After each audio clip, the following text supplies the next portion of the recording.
여러분 반갑습니다. 반도체 오빠 천 회장입니다. 잠시 밖에 나왔어요. 밖에 나와가지고 산책하면서 영상을 올리게 됐습니다. 그 외부에 소음이 조금 있을 것 같아요. 그래서 여러분들 그 좀 시끄럽더라도 양해 부탁하겠습니다. 뭐 야외라서 어쩔 수가 없네요. 금요일인데 날씨가 상당히 더워. 여름인 것 같아요. 꼭 느낌이 여름인 것 같아가지고 저도 참 당황했습니다. 두꺼운 옷을 입고 나왔다가 땀을 흘리면서 뭐 삐질삐질 일도 하고 잠깐 쉬면서 잠깐 공원에서 이렇게 영상을 올리게 되었네요. 이런 생각을 합니다. 여러분 그 노후에 얼마 정도 있으면 될 건가? 노후 걱정하잖아요. 노후에는 얼마 정도 있으면 될까 생각을 하는데 어떤 사람들은 뭐 10억, 뭐 20억, 뭐 100억 이렇게 이야기를 합니다. 한 15억 정도는 있어야 말로가 안 비참하다 뭐 그런 이야기도 하는데 평생 걱정 없이 살 수 있는 돈은 도대체 얼마이냐? 얼마이냐? 여러분 얼마라고 생각합니까? 아마 그 부분에 대해서 한번 이야기를 드릴까 합니다.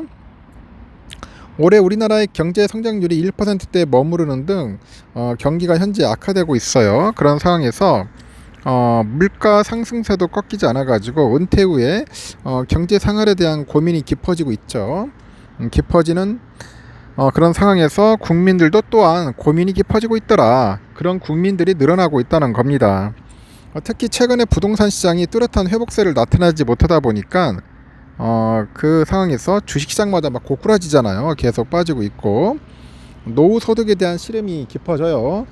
노후 상당히 중요하니까 노후 소득에 대한 시름이 깊어지고 있더라. 지난 2일 한 온라인 주식 투자 게시판에 보니까 평생 빈곤 걱정 없이 그 살 수 있는 금액은 어느 정도이냐, 평생 빈곤 걱정 없이 살 수 있는 금액, 뭐 그런 이야기가 있어요.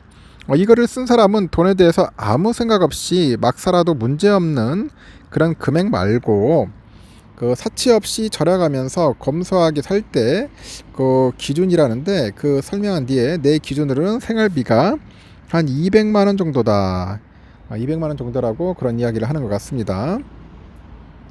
또 이어서 갑자기 사고나 이제 장애가 이제 문제가 이제 생기더라도 즉 더 이상 돈을 벌지 않아도 그 노후에는 밥을 굶거나 그 거처를 걱정할 정도로 비참해질 일은 없다. 그 기준이라고 하는데 나는 지금 현금 가치로 한 15억 정도라고 생각한답니다. 15억.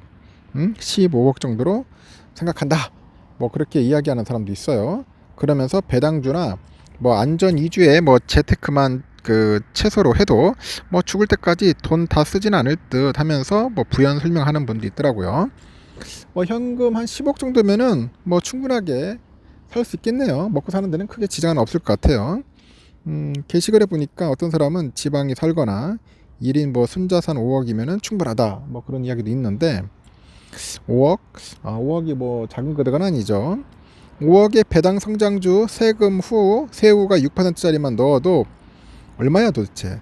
3천만 원이죠. 5, 6, 30, 3천만 원. 한 달 한 250만 원 정도 쓸 수 있는데 이제 월세 지방 1.5룸짜리 40만 원 잡고 원룸 40만 원짜리 잡고 생활비 200만 원 하면은 먹고 사는데 지장 없다. 그렇게 의견을 다는 사람도 있어요. 5억에 배당 성장주 6%짜리를 하자. 그런 사람도 있고 또 다른 사람은 뭐 대출이랑 생활비 싹 다 포함해서 한 달에 한 500에서 600만 원 정도 쓰는 것 같은데 이거는 경제 생활할 때 기준이다. 그런 얘기를 하네요. 경제 생활할 때 기준이다.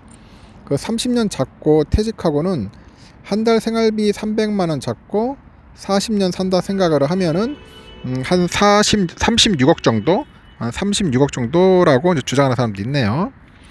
이어서 다른 이는 내가 예전에 이거 계산해 본 적이 있는데 평생 일 안 하고 평범하게 인전 지출하면서 애들이랑 산다 생각했을 때 최소 한 30억 원이었다 합니다. 30억 원. 30억 원. 근데 요 몇 년간 물가가 너무 올라서 더 필요할 것 같다. 그렇게 이야기하는 사람도 있어요. 30억 원. 이 밖에도 집 빼고 금융자산 10억 있으면 괜찮을 것 같다. 괜찮을 것 같고 15억 이미 있는데 막상 그 돈 생기면은 눈이 더 높아져 가지고 부족하다. 히키코모리라고 하죠. 히키코모리. 일본어로 히키코모리가 은둔형 외톨이를 말합니다. 제가 발음이 좀 시원찮은데 히키코모리. 하여튼 이렇게 살면은 그냥 돈이 빵원이라도 수급비 받으면서 살면 된다. 수급 받으면서 살면 되는 거야. 다들 뭐 20억 50억 이러는데 웃고 간다. 30년 일해봐야 10억도 못 모아서 서울집 못 산다. 결론은 10억만 있어도 부자다, 떼부자다, 뭐 이런 이야기들도 있어요. 대한민국 부자들은 돈을 얼마나 갖고 있을까 봤는데 그 하나금융연구소가 보니까 지난 4월에 발간한 23년 대한민국 웰스 리포트, 여기에서 10억 원 이상의 금융자산을 보유한 사람들을 부자로 정의하네요.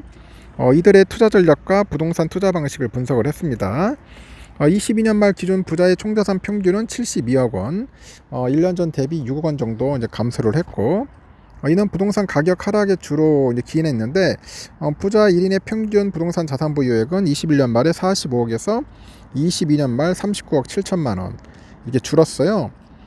반면에 금융자산 규모가 31억 원으로 차이가 없었고, 전체 자산에서 그 차지하는 비중은 지난해 말 기준 부동산이 55%, 금융자산이 43%, 기타 2%랍니다. 지난해 부자의 수익률에 가장 부정적인 영향을 준 금융자산이 주식이 50%, 펀드 신탁 25%, 가상화폐 7% 정도네요. 반면에 가장 긍정적인 영향을 준 금융자산은 예금 46%, 보험연금 15% 등 저위험 안전자산으로 확인이 됐다고 합니다. 이렇게 이제 부자가 보유한 그 평균 주택 수가 1.7채네요. 부동산 자산은 평균 39억 7천만 원. 그 부자의 연령대별 부동산 매수세를 보니까 40대 이하가 3.4회, 50대 5회, 60대는 5.8회로 각각 찍게 됐습니다. 70대 이상은 9.7회다. 부자 중에 29%가 그동안 거래 경험이 있었던 그 부동산 중에 본인의 자산 확대에 가장 크게 기여했던 부동산 유형인데, 중소형 아파트를 꼽았어요. 40평 미만. 대형 아파트는 25%, 토지 11%, 빌딩 50억 초과는 10%, 상가 5%, 이게 순으로 나타났네요. 그러니까 부자의 절반 이상은 아파트가 부를 축적하는데 가장 큰 도움이 됐다고 합니다. 여러분 참고하십시오. 아파트가 가장 도움이 되더라. 한편 전체 국민들의 평균 자산 수준은 얼마나 되나 봤더니 그 한국은행하고 통계청이 지난 7월에 발표를 했어요. 22년 국민 대차 대조표에 보니까 가구당 순자산이 5억 2천만 원 정도 됩니다. 21년 말보다도 한 4.1% 줄었네요. 국민 대차 대조표 통계에서 가계 부분만을 따로 추계하지 않았기 때문에 이 가구당 순자산액 총액은 가계하고 비영리단체 전체 순자산을 추계해 가구수로 나눈 값이다. 그 가계하고 비영리단체의 순자산이 전년보다 2.8% 감소를 했다고 합니다. 전체와 가구당 그 가계하고 비영리단체 순자산이 감소한 것은 제도 부분별의 순자산 그런 편제가 시작된 2008년 이후 처음이라고 하네요. 자산 종류별로 1년 사이의 주택자산을 중심으로 비금융자산이 302조 7천억 감소했고, 금융 순자산도 15조 1천억 줄었고, 현금하고 예금이 151조 4천억 정도 증가를 했으나 주가 하락 등으로 지분 증권 그 투자 펀드가 한 151조 8천억 정도 감소한 영향이라고 합니다. 그래서 하여튼 이렇듯 한 15억 정도는 있어야 한다, 뭐 그런 이야기를 하는 것 같습니다. 여러분은 얼마 정도 준비하셨나요? 15억, 10억, 5억.